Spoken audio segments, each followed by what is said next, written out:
आप सभी का एग्जाम फाइटर चैनल में स्वागत है। आज हम बात करने वाले हैं मध्य प्रदेश बजट 2026-27 पर।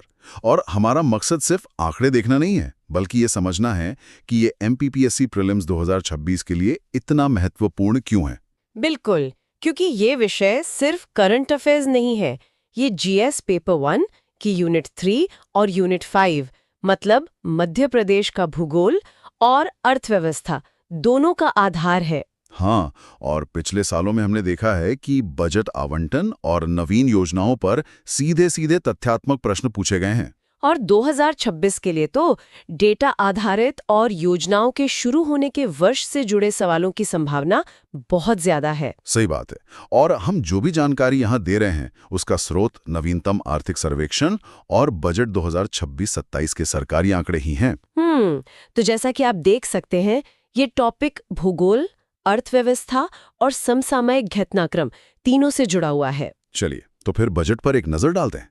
ये वित्त मंत्री श्री जगदीश देवड़ा का 7वां बजट है। जी हाँ, और डॉक्टर मोहन यादव सरकार का ये तीसरा बजट है, जिसे 18 फरवरी 2026 को पेश किया गया। और इसका जो आकार है वो पिछले साल से ज्यादा है।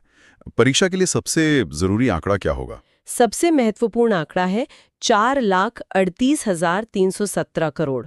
ये बजट की कुल राशि है, इसे तो याद रखना ही है। अच्छा, इस बजट की थीम को लेकर काफी चर्चा है। एक नया मॉडल आया है GNII। हाँ, ये प्रधानमंत्री के जी विजन का ही एक विस्तार है। GNII मॉडल इस बजट का मूल मंत्र है। तो जी मतलब जी गरीब, युवा युवा, अन्नदाता और एन नारी, ये तो हम जानते हैं। इसमें ये दो नए आई क्या हैं? एक आई है इंफ्रास्ट्रक्चर के लिए और दूसरा आई है इंडस्ट्री के लिए। अच्छा, मतलब अब फोकस सिर्फ सामाजिक कल्याण पर नहीं बल्कि अधोसंरचना और उद्योग पर भी है। बिल्कुल, ये बजट विकसित मध्य प्रदेश एट 2047 के विजन डॉक्यूमेंट पर आधारित है। इसका लक्ष्य समाज के हर वर्ग का समावेशी विकास करना है। तो अब इस बजट के बड़े वित्तीय आंकड़ों को देखते हैं। कुल विनियोग तो हमने देख लिया, 4,38,317 करोड़। राजकोषीय घाटे का क्या अनुमान है? राजकोषीय घाटा यानी फिस्कल डेफिसिट, इसका अनुमान सकल राज्य घरेलू उत्पाद GSDP का 3.5% है। और इस बजट की एक और खास बात है ना? जी हाँ, सबसे खास बात यह है कि ये एक राजस्व आधिक्य मतलब रेवेन्यू सरप्लस वाला बजट है। Revenue surplus? और टैक्स के मामले में जनता पर कोई नया कर नहीं लगाया गया है और GSDP विकास दर के मामले में मध्य प्रदेश देश में अव्वल है। चलिए अब GNI मॉडल के स्तंभों पर एक एक करके बात करते हैं। ए यानी अन्नदाता से शुरू करते हैं। हाँ, सरकार ने वर्ष 2026 को किसान कल्याण वर्ष घोषित किया है। किसान कल्याण वर्ष, तो क्या इसके लिए कोई ठोस कदम भी उठाए गए हैं? बिल्कुल, कृषि और उससे जुड़े क्षेत्रों के लिए 1,15,013 करोड़ का एक मेगा पैकेज आवंटित किया गया है। 1,15,000 करोड़ से ज्यादा? ये तो बहुत बड़ी रकम है। जी, और एक और महत्वपूर्ण उपलब्धि ये है कि दलहन उत्पादन में मध्य प्रदेश अब देश में पहले स्थान पर है। और किसानों को जो 0% ब्याज पर लोन मिलता था वो योजना निरंतर जारी रहेगी। अच्छा, कृषि के बाद सबसे जरूरी चीज है सिंचाई। इस पर क्या फोकस है? सिंचाई का लक्ष्य बहुत महत्वाकांक्षी है। वर्ष 2029 तक 100 लाख हेक्टेयर सिंचाई क्षमता हासिल करना। 100 लाख हेक्टेयर? और इसे हासिल करने के लिए मुख्य परियोजनाएं कौन सी हैं? इसमें 2 प्रमुख परियोजनाएं हैं। एक तो बुंदेलखंड के लिए केन-बेतवा लिंक परियोजना और दूसरी है पार्वती काली सिंध चंबल परियोजना। और इन परियोजनाओं के लिए बजट में कितना प्रावधान है? सिंचाई परियोजनाओं के लिए बजट में 14,742 करोड़ रुपए का प्रावधान किया गया है। इससे तो सिंचाई के अलावा पेयजल की समस्या भी हल होगी। हाँ, इन परियोजनाओं से 44 लाख नागरिकों को पीने का पानी और लाखों हेक्टेयर भूमि को सिंचाई की सुविधा मिलेगी। सिंचाई के लिए पंप भी तो चाहिए और बिजली का खर्च एक बड़ी समस्या है। उसी का समाधान है प्रधानमंत्री कृषक मित्र सूर्य योजना। अच्छा, सोलर पंप वाली योजना? जी, वर्ष 2026-27 के लिए इसका लक्ष्य है 1 लाख सोलर सिंचाई पंप स्थापित करना। 1 लाख पंप? और इसके लिए बजट? इस योजना के लिए बजट में 3,000 करोड़ रुपए का प्रावधान है। इसका उद्देश्य तो साफ है, सिंचाई की लागत कम करना और किसानों को दिन में बिजली उपलब्ध कराना, खासकर उन दूर के इलाकों में जहां ग्रिड की बिजली पहुंचाना मुश्किल है। यशोदा दुग्ध प्रदायी योजना। हाँ, ये बहुत महत्वपूर्ण नई योजना है। इसका उद्देश्य क्या है? इसका मुख्य उद्देश्य सरकारी स्कूलों के बच्चों में पोषण के स्तर को सुधारना है। तो इसके तहत क्या किया जाएगा? इसके तहत कक्षा 8 तक के विद्यार्थियों को टेट्रा पैक में दूध उपलब्ध कराया जाएगा। टेट्रा पैक में, ताकि क्वालिटी बनी रहे। और इसका बजट? योजना के लिए 700 करोड़ रुपए का प्रारंभिक प्रावधान है, लेकिन 5 वर्षों के लिए इसका कुल आकार 6,600 करोड़ है। और ये इसी वित्तीय वर्ष से शुरू हो जाएगी? जी, 2026-27 से ही किल है। चलिए अब बात करते हैं एन यानी नारी शक्ति की। लाडली बहना योजना के लिए आवंटन तो इस बार भी बहुत बड़ा है। बहुत बड़ा। वर्ष 2026-27 के लिए इस योजना हेतु 23,882 करोड़ रुपए का ऐतिहासिक प्रावधान किया गया है। 23,882 करोड़। और इसके तहत अब सहायता राशि कितनी मिलती है? पात्र महिलाओं को 1,500 रुपए प्रति माह की आर्थिक सहायता दी जाती है। प्रदेश की लगभग 1.25 करोड़ महिलाएं इससे लाभान्वित हो रही हैं, है ना? जी हाँ, 1.25 करोड़ महिलाएं।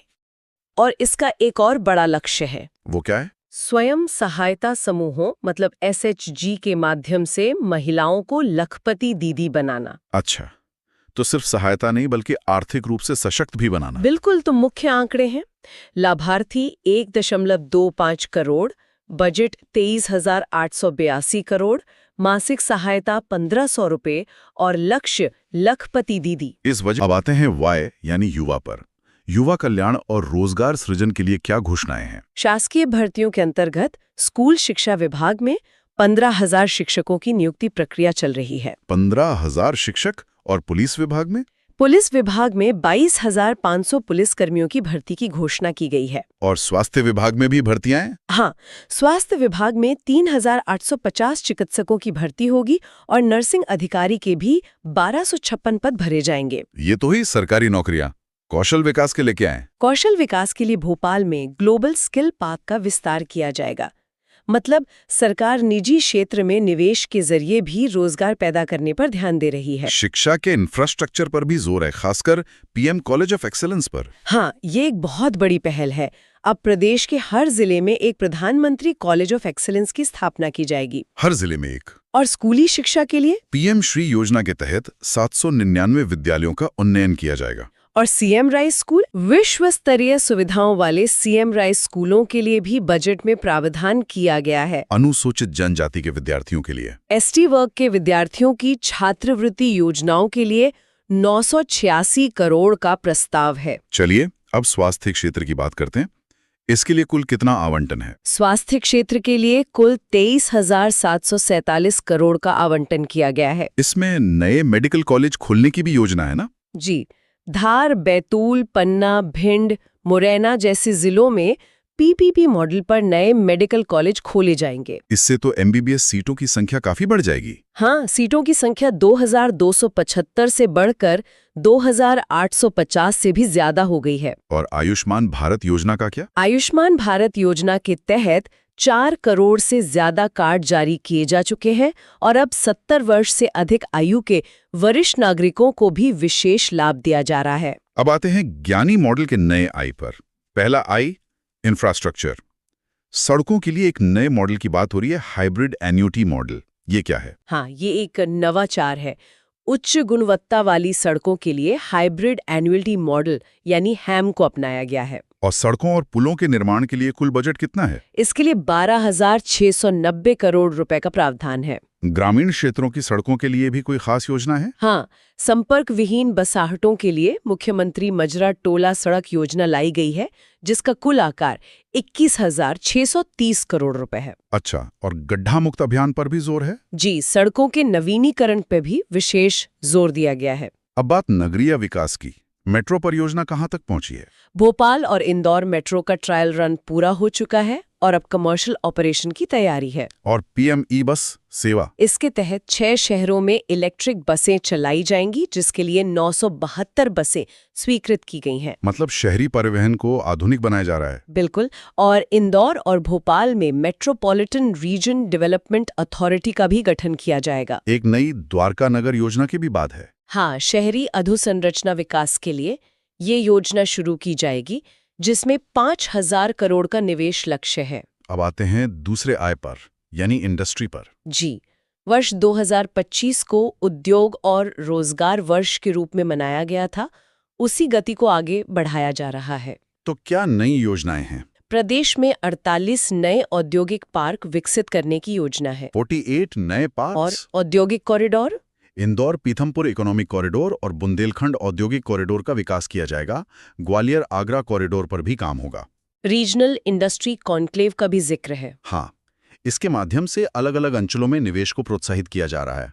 इंडस्ट्री और इंफ्रास्ट्रक्चर दोनों को ही ऊर्जा की जरूरत होती है। ऊर्जा क्षेत्र के लिए क्या विजन है? लक्ष्य ये है कि 2030 तक 45% ऊर्जा की जरूरत नवीकरणीय स्रोतों से पूरी की जाए। 45%। इसमें कौन कौन सी परियोजनाएं शामिल हैं? शाहजहांपुर सोलर पार्क और ओंकारेश्वर का फ्लोटिंग सोलर प्लांट शामिल हैं। मतलब ग्रीन बजट पर काफी फोकस है। जी, और ऊर्जा क्षेत्र के लिए कुल 34,065 करोड़ रुपए का प्रावधान किया गया है। एक और बहुत बड़ा प्रोजेक्ट है सिंहस्थ 2028। हाँ, उज्जैन में होने वाले सिंहस्थ महापर्व 2028 के लिए युद्ध स्तर पर तैयारियां चल रही हैं। इसके लिए तो एक विशेष पैकेज भी दिया गया है। जी, सिंहस्थ के बुनियादी ढांचे के लिए 13,851 करोड़ रुपए का विशेष पैकेज दिया गया है। इसमें क्या क्या शामिल है? इसमें इंदौर उज्जैन 6 लेन रोड और उज्जैन बाईपास का निर्माण किया जाएगा। और दूसरे धार्मिक स्थलों के लिए? ओंकारेश्वर, ओरछा और अन्य धार्मिक स्थलों का विकास लोक की तर्ज पर किया जाएगा। जनजातीय कल्याण के लिए इस बार क्या नया है? एक नया अभियान शुरू किया गया है, धरती आबा जनजातीय ग्राम उत्कर्ष अभियान। ये अभियान क्या करेगा? इसके अंतर्गत 26-67 विकास खंडों के 11,377 गांवों का समग्र विकास किया जाएगा। और विशेष पिछड़ी जनजातियों के लिए? बेगा, भारिया और सहरिया जैसी जनजातियों को आहार अनुदान योजना के तहत पोषण अनुदान दिया जा रहा है। सिकल सेल एनीमिया मिशन पर भी जोर है? हाँ, उस पर विशेष जोर दिया जा रहा है। चलिए अब वन और पर्यावरण की बात करते हैं। मध्य प्रदेश देश का टाइगर स्टेट और लेपर्ड स्टेट बना हुआ है और देश में सबसे ज्यादा वन क्षेत्र भी मध्य प्रदेश में ही है। और नए अभयारण्य भी बनाए जा रहे हैं? जी, सागर में डॉक्टर अंबेडकर के नाम पर और श्योपुर में जहानगढ़ में नए अभयारण्य बनाए जाएंगे। अविरल निर्मल नर्मदा अभियान का क्या? इस अभियान के तहत व्यापक स्तर पर वृक्षारोपण किया जा रहा है। कुछ और महत्वपूर्ण योजनाएं भी हैं जिन पर नजर डालनी चाहिए। हाँ, जैसे सरदार पटेल कोचिंग योजना। इसके तहत गरीब छात्रों को मुफ्त कोचिंग दी जाएगी। लक्ष्य है 4,000 विद्यार्थी। और पीएम कुसुम योजना? इसमें सौर ऊर्जा पंप का वितरण किया जाता है और लक्ष्य 1 लाख सोलर पंप का है। एक और बात, मनरेगा का नाम बदल दिया गया है। जी हाँ, मनरेगा का नया नाम है जी राम और इसके लिए बजट है 10,428 करोड़ रुपए। सुशासन के क्षेत्र में भी एक बहुत बड़ा नवाचार हुआ है, रोलिंग बजट। हाँ, और मध्य प्रदेश रोलिंग बजट प्रस्तुत करने वाला देश का पहला राज्य बन गया है। ये कॉन्सेप्ट असल में है क्या? इसकी अवधारणा ये है कि इसमें इस साल के बजट के साथ साथ अगले वर्ष यानी 2027-28 के संभावित प्रावधानों की भी एक झलक होती है। मतलब लंबी अवधि की प्लानिंग। बिल्कुल। और सभी 55 जिलों में साइबर तहसील लागू कर दी गई है, जिससे नामांतरण ऑनलाइन हो गया है। और ये बजट प्रस्तुतिकरण पूरी तरह पेपरलेस यानी डिजिटल था। चलिए तो अब परीक्षा की दृष्टि से कुछ सबसे महत्वपूर्ण बिंदुओं को जल्दी से दोहरा लेते हैं। सबसे पहले महत्वपूर्ण वर्ष 2026 को किसान कल्याण वर्ष घोषित किया गया है। सबसे जरूरी नई योजना यशोदा दुग्ध प्रदायी योजना, जो कक्षा 8 तक के बच्चों के लिए है। और मेगा डेटा। बजट का आकार 4.35 लाख करोड़ और राजकोषीय घाटा 3.5%। प्रमुख प्रोजेक्ट्स में केन बेतवा लिंक और सिंहस्थ 2028 का पैकेज। हाँ, सिंहस्थ पैकेज 13,851 करोड़ का। और सबसे अनोखा तथ्य जो याद रखना है कि मध्य प्रदेश रोलिंग बजट लाने वाला भारत का पहला राज्य है। और हाँ, GAY-NI मॉडल के 6 घटक। जी गरीब युवा, ए अन्नदाता, एन नारी और 2 नए आय इंफ्रास्ट्रक्चर और इंडस्ट्री। तो इस पूरी चर्चा से एक बात तो साफ है कि यह बजट कल्याणकारी योजनाओं और पूंजीगत व्यय के बीच एक संतुलन बनाने की कोशिश कर रहा है। लेकिन यहाँ मैं हमारे श्रोताओं के लिए एक सवाल छोड़ना चाहता हूँ। जब प्रदेश तेज आर्थिक विकास के रास्ते पर आगे बढ़ता है, तो क्या यह संतुलन हमेशा कायम रह पाता है या फिर कल्याणकारी योजनाओं पर दबाव